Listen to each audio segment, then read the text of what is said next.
Hello दोस्तों, आप सभी लोगों को मेरे प्यार भरा नमस्कार। स्वागत है मेरे कथा भक्ति की यूट्यूब चैनल पर। चलते हैं एक नए कहानी की तरफ। अगर कहानी अच्छी लगी तो चैनल को सब्सक्राइब और लाइक करना न भूलें और हाँ, शेयर भी कर देना। में कई हजारों साल पहले स्वर्ग में 9 ग्रहों के बीच में एक सवाल को लेकर झगड़ा होने लगा। ये सवाल था, आखिर सबसे बड़ा है कौन। सारे ग्रह खुद को बड़ा कह रहे थे। होते होते बात इतनी बड़ी हो गई कि सबके बीच लड़ाई होने लगी। तभी इस बात का फैसला करने के लिए सभी ग्रहों ने इंद्रदेव के पास जाने का फैसला लिया। वहां पहुंचकर सबने एक स्वर में उनसे पूछा, आखिर हम सब में से सबसे बड़ा कौन है। इस सवाल का जवाब इंद्रराज के पास भी नहीं था। इस बात को सुनते ही वो परेशानी हो गए। साफ शब्दों में इंद्रदेव ने कह दिया कि आपके इस सवाल का जवाब राजा विक्रमादित्य ही दे सकते हैं। हम सबको तुरंत पृथ्वीलोक चले जाने चाहिए। सबने इंद्रदेव की बात मान ली और सभी एक साथ उज्जैन पहुंच गए। वहां पहुंचकर सारे 9 ग्रहों ने इंद्रदेव से पूछा गया सवाल इस बार राजा विक्रमादित्य से किया। ऐसा सवाल सुनकर राजा भी हैरान हो गए। उनके मन में हुआ कि हर ग्रह की अपनी एक खासियत है। हर कोई किसी धातु का देव कहलाता है और सबकी शक्ति अलग अलग व प्रभावी है। अगर किसी को बड़ा और किसी को छोटा कह दिया तो बड़ी मुश्किल हो सकती है। सोचते सोचते विक्रमादित्य के दिमाग में एक तरकीब आई। उन्होंने सभी ग्रहों का आसन बनवाकर लगा दिया। हर धातु के गुण के हिसाब से आसन लगाए गए थे, जैसे कि सोना, चांदी, कांसा, तांबा, सीसा, रांगा, जस्ता, अभ्रक और लोहा। अब इन आसनों में उनके स्वामी को बैठने के लिए कहा। सब एक एक करके अपने सिंहासन पर बैठ गए। सबके बैठने के बाद राजा विक्रमादित्य बोले कि आप लोगों के सवाल का जवाब तो खुद ही मिल गया है। अब जो सबसे आगे बैठा है वही सबसे बड़े हैं। इस बात को सुनते ही आखिरी सिंहासन पर बैठे शनि देव को गुस्सा आ गया। गुस्से में शनि ने विक्रमादित्य से कहा, तुमने मुझे सबसे पीछे बैठाकर मेरा अपमान किया है। तुम्हें मेरी शक्तियों का अंदाजा नहीं है। मैं तुम्हें पूरी तरह से खत्म कर दूंगा। उन्होंने आगे कहा कि सूर्य किसी राशि में 1 महीने, चंद्रमा किसी राशि में 2.25 दिन, मंगल एक राशि में 1.5 महीने, बुध व शुक्र 1 महीने, बृहस्पति 13 महीने ही रहते हैं। इन सब के मुकाबले मैं किसी भी राशि में 7.5 साल तक 7.5 बनकर रहता हूँ। कई देवता मेरे प्रकोप से पीड़ित हैं। भगवान राम को भी 7.5 का प्रकोप झेलना पड़ा। इसी वजह से वो जंगल गए थे। रावण भी 7.5 की वजह से लड़ाई में मारा गया था। अब तुम्हारी बारी है। तुम भी मेरे प्रकोप से बच नहीं पाओगे। अब ये सब देखकर अन्य ग्रहों के देवता चले गए और शनि देव भी नाराज होते हुए आगे निकल गए। इतना सब होने के बाद विक्रमादित्य परेशान थे, लेकिन वो पहले की तरह ही अपनी जनता के लिए न्याय करते रहे। होते होते वो आनंद से अपना जीवन जीने लगे, पर शनि देव अपना अपमान बिल्कुल भी नहीं भूले थे। बदला लेने के मन से एक दिन शनि देव घोड़ा व्यापारी के रूप में उज्जैन पहुंचे। वहां पहुंचते ही उन्होंने खबर फैला दी कि उनके पास खूब तेज दौड़ने वाले घोड़े हैं। इस खबर के मिलते ही राजा ने घोड़े का ख्याल रखने वाले अश्वपाल को कहा कि जाओ उससे घोड़ा खरीद कर ले आओ। वो गया और देखा कि घोड़े काफी कीमती हैं।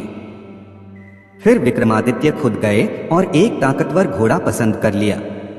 उसके बाद घोड़े की गति को देखने के लिए विक्रमादित्य उस घोड़े पर सवार होने लगे।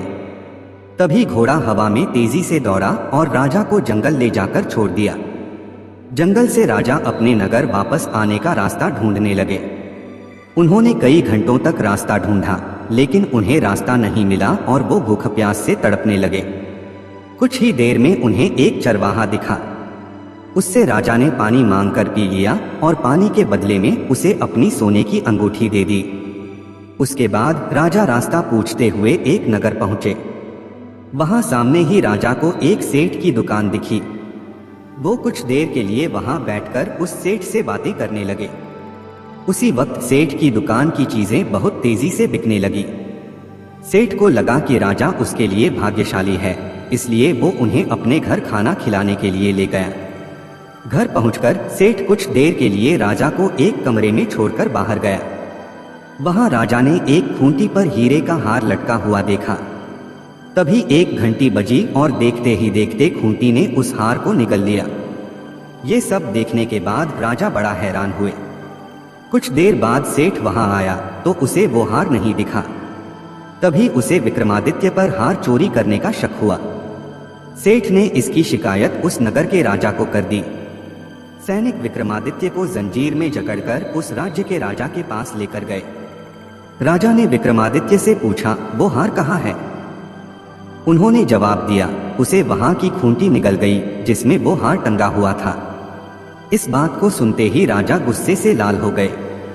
राजा जवाब से संतुष्ट नहीं थे, इसलिए विक्रमादित्य को हीरे के हार का चोर घोषित करते हुए हाथ पांव काटने की सजा सुना दी। सैनिकों ने राजा का आदेश मानते हुए विक्रमादित्य के हाथ पांव काटकर उसे सड़क पर यूं ही छोड़ दिया। सड़क पर इस तरह से पड़े हुए विक्रमादित्य को कई दिन हो गए थे। एक दिन तेली को उन पर दया आई और उन्हें अपने घर लेकर चला गया। उन्हें बैल हाँकने वाले कोल्हू की जगह काम दिया। अब विक्रमादित्य रोज बैलों को आवाज देकर उन्हें हाँकते थे। रोज बैलों को हाँकने का काम करने पर विक्रमादित्य को बदले में खाना मिलता था।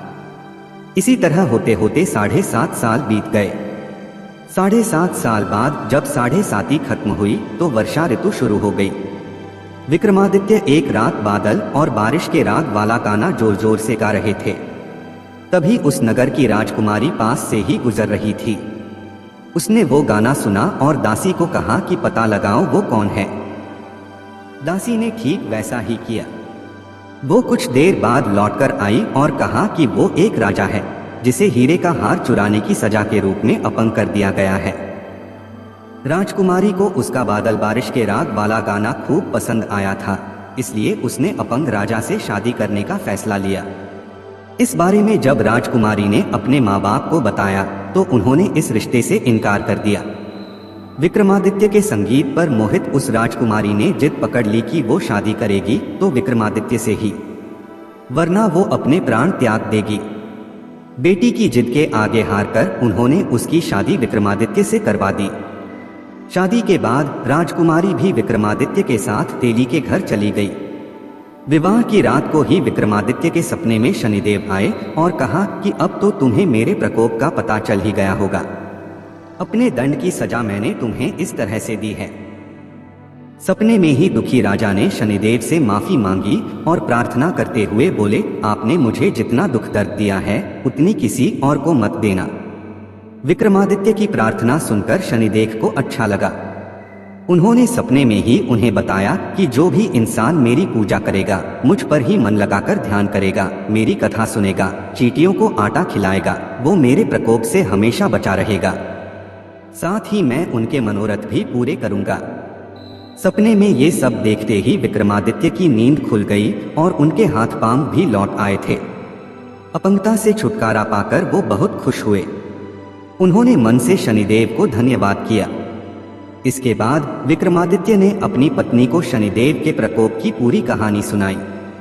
तभी सेठ को भी पता चला कि वो अपंग इंसान राजा विक्रमादित्य हैं। उसने दौड़कर राजा से माफी मांगी। राजा ने भी उसे माफ कर दिया क्योंकि उन्हें पता था कि ये सब कुछ शनिदेव की वजह से हो रहा है। सेठ ने दोबारा विक्रमादित्य को अपने साथ घर चलने के लिए कहा। वहां सब मिलकर खाना खा रहे थे। उसी समय एक और हार को खूंटी ने निगल लिया। इस दृश्य को सबने देखा और हैरान हो गए। कुछ देर बाद सेठ को अपनी करनी पर पछतावा हुआ और उन्होंने अपनी बेटी की शादी विक्रमादित्य से कर दी। विवाह में सेठ ने उन्हें खूब सारे आभूषण दिए।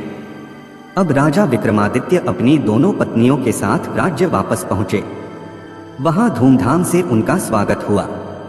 अगले ही दिन विक्रमादित्य ने यह घोषणा करवा दी कि सारे ग्रहों में सबसे श्रेष्ठ शनिदेव हैं। किसी की भी ताकत को कम नहीं आंकना चाहिए।